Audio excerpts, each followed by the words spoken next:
आज पवन सिंह ऑफिशियल से आज 1 घंटा पहले हमारे छठ का गाना आया है।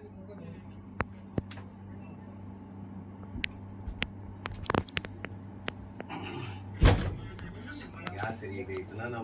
गाना के लिस्ट बढ़ गई बा कि आदमी कितना गाना याद करे समझ में भी नहीं आ पा रहा है। अब आज जैसे गाना जो गा के आया,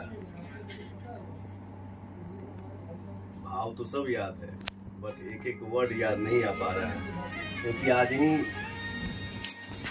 कल रात में हम लोग मॉर्निंग में 4 बजे भोर में सो पाए हैं और फिर सवेरे जाके 2 छठ का गीत गाया और फिर हम इस कार्यक्रम में भाग लिए हैं। आकाश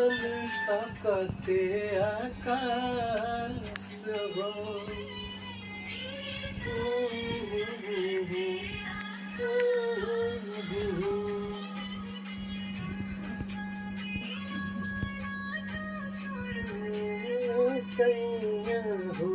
लागल बा दर्शन के